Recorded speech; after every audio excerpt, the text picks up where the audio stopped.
There's a reason you feel like you're constantly reaching, trying, giving, only to be met with indifference. The truth?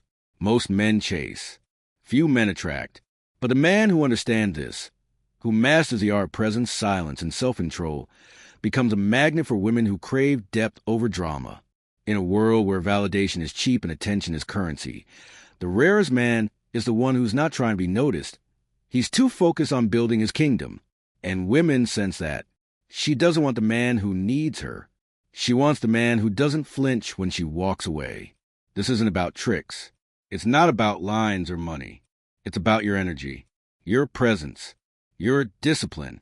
Because when you become the man who doesn't seek approval, you become the man who commands it. Let's talk about how to become that man. Now that you know why women are drawn to presence, not performance, let's talk about one of the biggest lies modern men have been sold. They'll tell you to match her energy, to mirror her mood, her pace, her effort, as if that's the way to earn respect, as if imitating her emotions makes you her equal. But that advice, my friend, is why so many good men feel lost, confused, emasculated. Let me tell you the truth. No one wants to say out loud. She doesn't want a mirror. She wants a mountain. Because when a storm rages inside her, she doesn't need someone to reflect the chaos. She needs someone unmoved by it. Someone solid. Someone who doesn't flinch. She needs a man who doesn't shrink in the face of her fire, but instead stands firm, calm, and grounded. The world has confused equality with sameness, but you are not made to be the same. Masculine energy leads. Feminine energy follows when it feels safe. That's not control, that's chemistry. And when you deny your nature to appease her volatility, you lose her in the process. Because no woman can trust a man who can't lead himself. So don't match her energy. Master your own. Let her be unpredictable. Let her test you. Let her try to pull you into her emotional tides. And when she does, you breathe deep, stand tall, and speak only when you found your center. She may scream. She may cry. She may spin in circles. But she will look to you, not to match her, but to anchor her. You were not born to chase. You were born to walk your path so boldly that she either falls in step or fades in the distance. And here's the paradox. The more detached you are from her reactions, the more she leans in, the more control you have over your frame, your tone, your decisions, the more she trusts you without understanding why.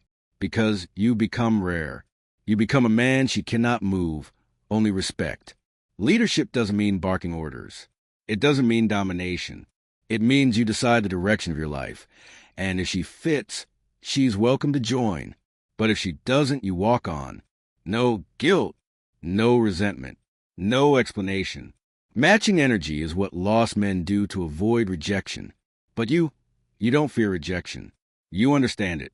You know that every woman who doesn't align with your mission simply clears space for the one who will. So don't try to match her. Outgrow her mood swings. Outlast her doubts. Outlead her confusion. Because when you become a man who needs nothing from her, not validation, not approval, not even understanding, you become the man she never wants to lose. But even if you lead with strength, if you can't control your desires, you'll fall like the rest. Let's talk about what truly separates high-value men from the boys chasing pleasure. Every man feels it. The pull, the glance across the room, the curve that lingers in your mind, the voice in your chest that says, take it, you could have her. And maybe you could, maybe she's willing, maybe the door is wide open. But the man who acts on every desire isn't free. He's owned by his impulses, by the fleeting high of conquest, by the applause of other broken men who mistake indulgence for power. That's not strength, that's slavery. Discipline, not desire, is what defines a high-value man. And not just in how he deals with women, but in how he moves through every arena of life. The man who says no when everything in him aches to say yes, that man is dangerous, not to others, but to the old version of himself, the version that settled, that reacted, that chased. See, desire isn't the enemy. It's the training ground. Every temptation is a test. Every urge is an invitation, not to indulge, but to master, And when you begin to see it that way, you realize the game isn't about how many women you can sleep with. It's about how many you can walk away from. Because every time you resist a shortcut, you build something unshakable, self-respect. And that, my brother, is the currency of kings. You want to know why you feel empty after meaningless encounters? Why, despite the conquest, you still feel a void. It's because your soul knows the truth. You weren't made to be consumed.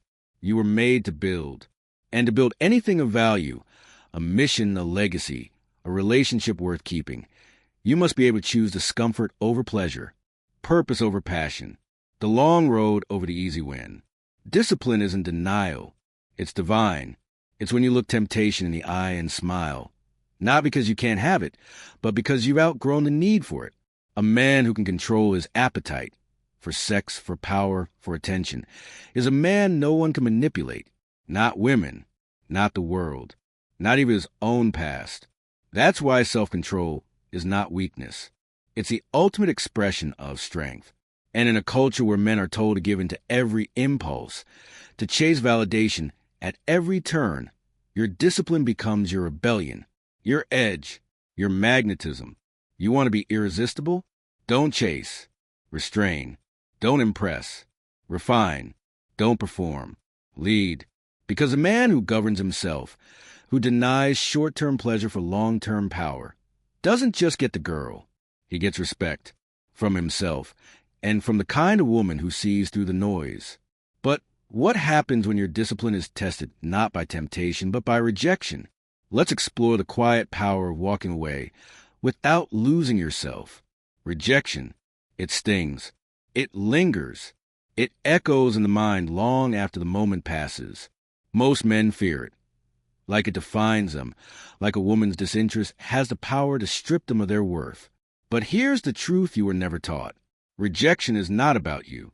It's about alignment.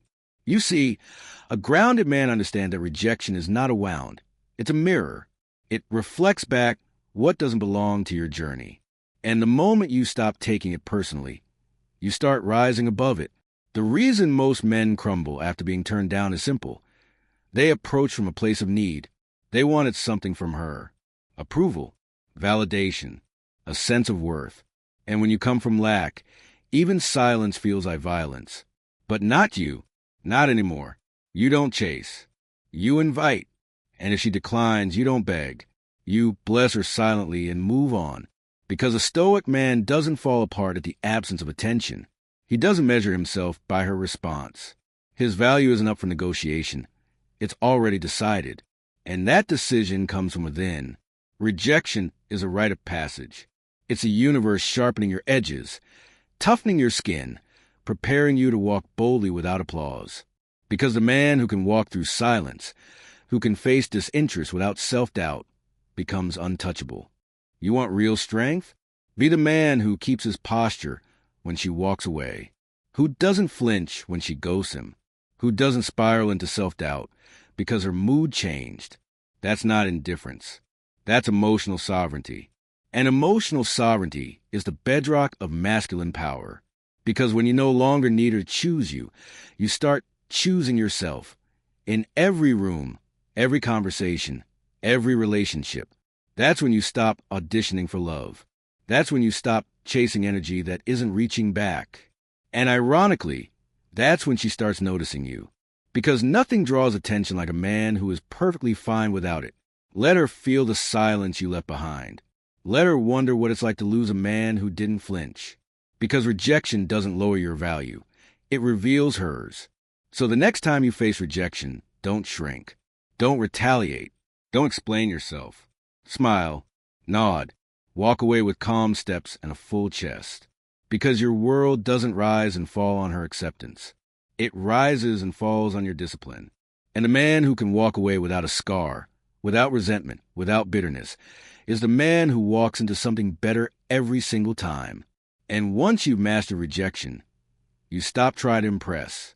You start inviting. Let's talk about why your world, not your wallet, is what draws her in. Most men approach dating like a performance.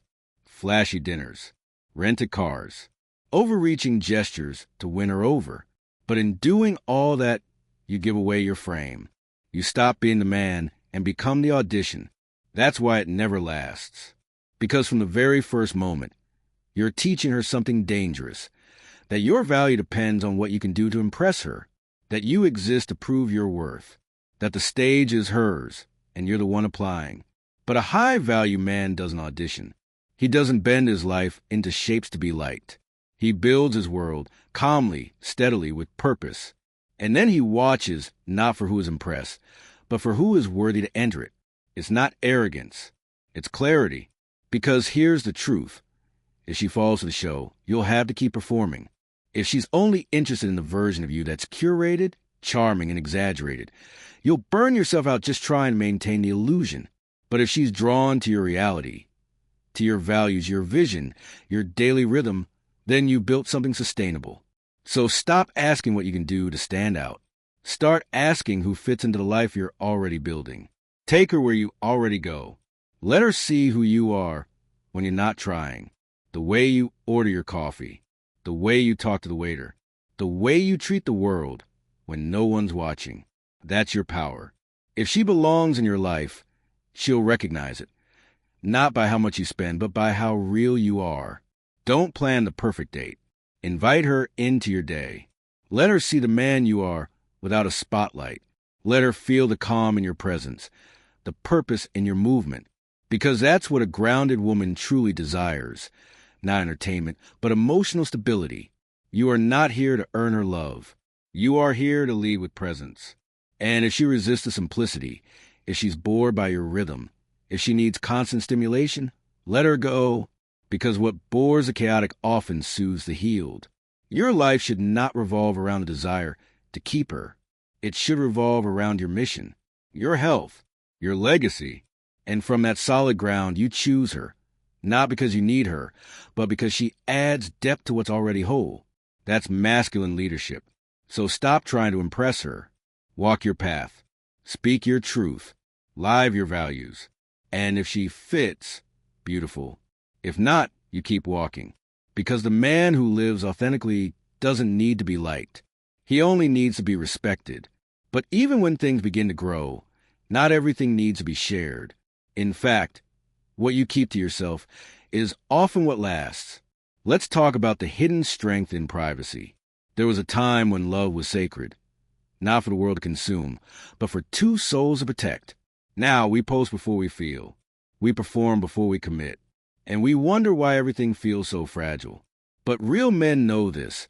The loudest love is often the weakest.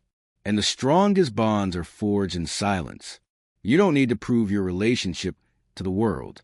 You need to protect it from the world. Because every time you expose something sacred to an audience that doesn't understand, you invite chaos in. Strangers who don't know you, commenters who don't respect you, spectators who feed off drama. And suddenly, what was intimate becomes infected. Let them wonder who you're with. Let them guess what's happened behind the scenes. Because the mystery protects the meaning. Privacy is not secrecy. It's security. It's a decision to water your garden without broadcasting every drop. It's the strength to keep your wins private, your love sacred, and your peace untouched. A mature man doesn't post every dinner, every kiss, every anniversary. He lives it. He cherishes it. He guards like something fragile, because it is. And when your woman understands that, she begins to feel safe. Not just safe from other men, but safe from the noise. Safe from the pressure to perform. She's no longer someone you showcase. She becomes someone you share your soul with.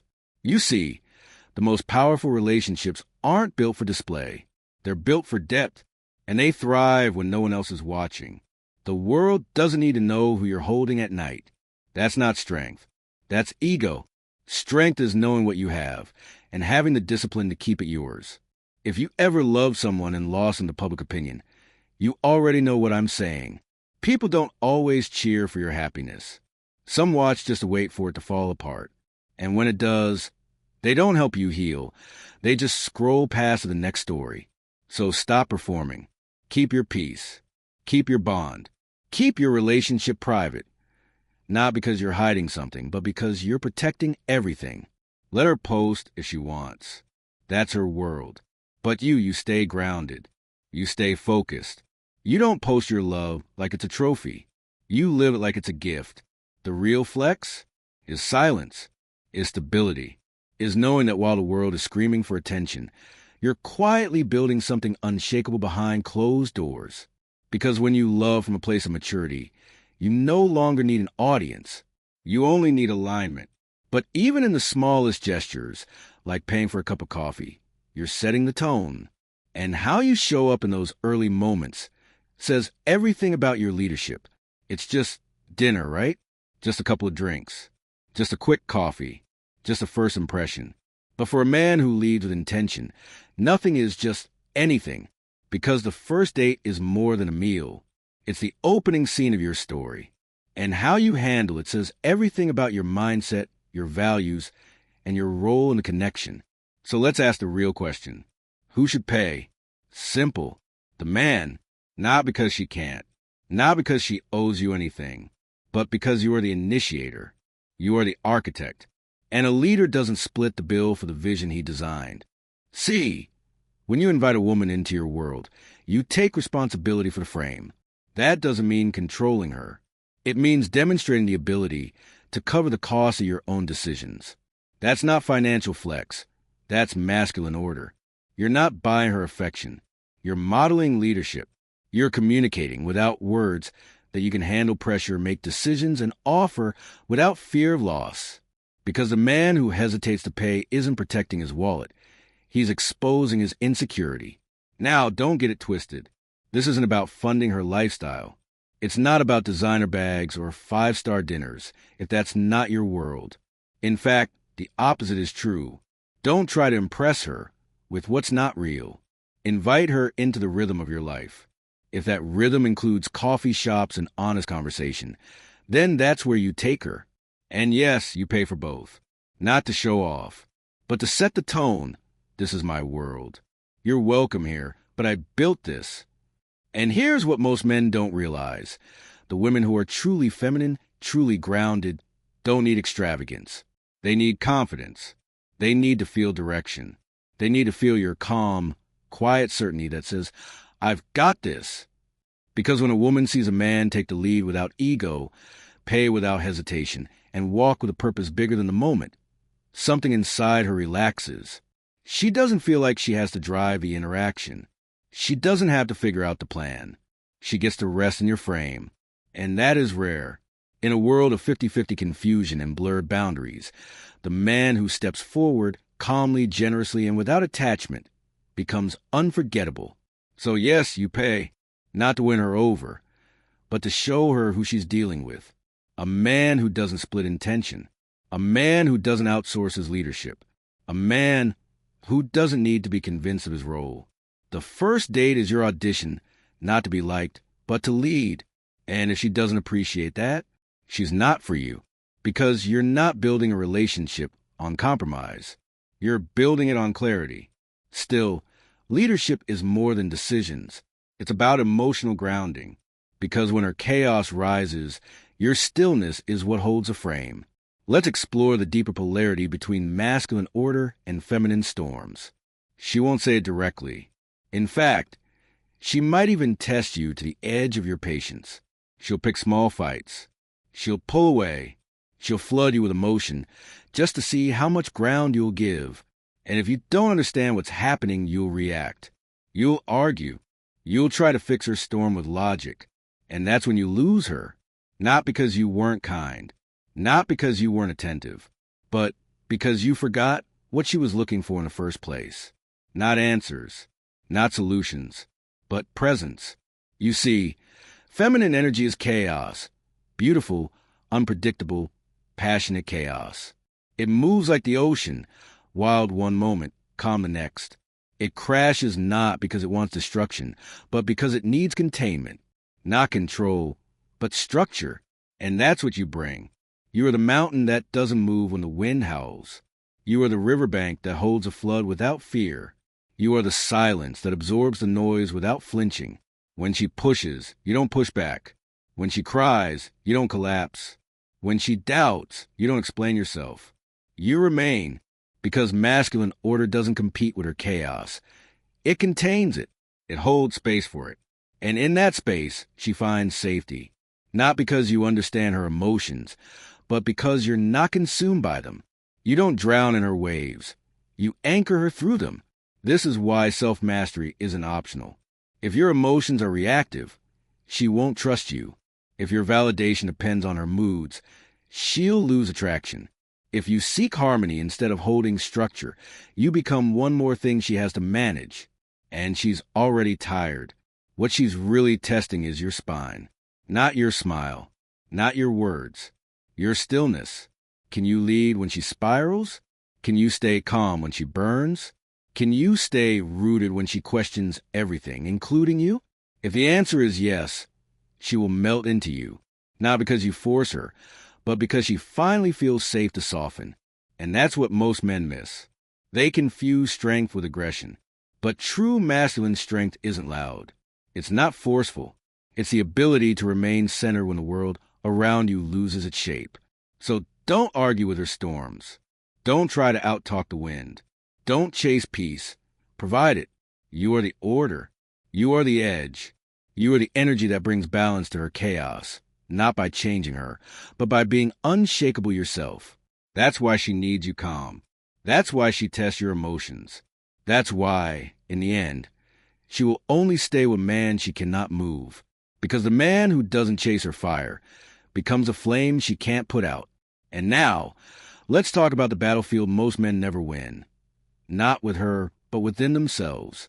The war between lust and legacy. And why sexual discipline might be the rarest power of all. We live in an age of indulgence, where everything is available, everything is instant, and every urge has a shortcut. We live in a world where everything is instant. Swipe, click, message, take. And that's exactly how even the strongest men begin to slip. Not because they're weak, but because no one taught them the truth. That real freedom doesn't come from doing whatever you want. It comes from mastering the part of you that wants everything, especially the part that craves women without conscience. Make no mistake, your desire is not the problem. It's a force, a fire. But fire, without a furnace to contain it, burns everything down. And many men have torched their potential because they couldn't master that furnace. Ask yourself, how many kings have fallen to lust? How many men have traded legacy for a moment in bed? How many warriors have been brought to their knees, not by war, but by women? But here's what separates the boys from the men. A boy follows his urges. A man observes them. A boy is pulled by beauty. A man is powered by purpose. A boy proves himself through conquest. A man through control. You don't gain power by having more women. You gain power by not needing any woman. You walk away, not because you can't have her, but because you know she costs too much. Your focus, your energy, your clarity. The truth most won't tell you is this. Every time you indulge in empty desire, you lose a piece of yourself. You chip away at your discipline. You weaken your edge. You confuse stimulation for satisfaction. But when you say no, when you resist, when you walk away from beauty that doesn't align with your purpose, something happens inside you. You rise, not in her eyes, in your own. You build an inner world that no woman can shake. You become less reactive, more focused, sharper, clearer. You see the game for what it is, a test of restraint, not reward. And that's when women start to sense something different in you. You're not available. You're not desperate. You're not led by lust. You're rare, because in a world where every man is quick to follow, you stand still, in control, not repressed, refined. And that refinement becomes magnetic. You don't seduce through words or wealth. You seduce through silence, through stillness, through the quiet confidence of a man who doesn't chase. You are no longer seeking validation. You are building a kingdom. And in that kingdom, only a woman who respects the throne gets to sit beside it. So remember this. Sexual discipline is not just about abstinence. It's about alignment. It's about choosing long-term elevation over short-term escape. Every man is tempted, but only the disciplined man becomes untouchable. So what does it all lead to? What kind of man do you become? When you lead, detach, restrain, and stand tall no matter who stays or leaves. Let's bring it home. In the end, it's not about getting her. It's about becoming the man who never needed to. Because the goal isn't to win her attention. It's to win your own respect. It's not to be unforgettable in her eyes, but to be unshakable in your own. You see, women come and go. Some love you for a season. Some only stay for a lesson. And a few will test you so deeply that you either rise or break. But no matter how she enters or exits your life, there is one truth that remains. She will never forget the man who didn't need her to feel whole. She will never forget the man who didn't chase, didn't beg, didn't fall apart when she pulled away. The man who didn't try to match her chaos, but who stood like stone, still present, silent. Because real masculinity is not loud. It is not reactive. It does not explain or plead. It doesn't pose, it doesn't prove, it doesn't panic. It simply is. You want to haunt her long after she's gone? Don't leave behind flowers and apologies. Leave behind a memory of strength, of calm, of the way your silence said everything your words never had to. She'll remember how you didn't flinch, how you didn't fold, how you chose your mission over her mood, how you led even in her absence. That's what stays. Not the gifts, not the dates, not the promises, but the presence, the power, the way you walked, not after her, but forward, through her, into something higher. You didn't crumble when she pulled away. You leveled up, and in that moment, you showed her and yourself who the real prize was. So if you've been broken, good. That was the forge. If you've been rejected, perfect. That was the redirection. And if you've been silent, stay there. Because your silence is not weakness. It's warfare. It's the sound of a man rebuilding his kingdom. Brick by brick. Choice by choice. Alone but not lonely. Disciplined. Intentional. Free. The world won't tell you this. It wants you chasing, scrolling, doubting, performing. But you are done chasing. You are done proving. You are done needing. You are now becoming. And one day, maybe when she's with someone else, maybe when she's alone, she'll remember you, not as the man who lost her, but as a man who never lost himself. So keep walking, brother. Build your body. Guard your mind. Silence your noise. Lead with stillness. And become the man she can't shake, even if she walks away. And if this journey woke something up in you, don't walk away silently. Step forward. Join us. Here's how. If this message spoke to something deep in you, don't just scroll. Stand with us. Subscribe to the channel. This is not entertainment. This is evolution. We're building a tribe of men who lead with silence, live with discipline, and walk with fire beneath stillness. No hype, just truth. You in?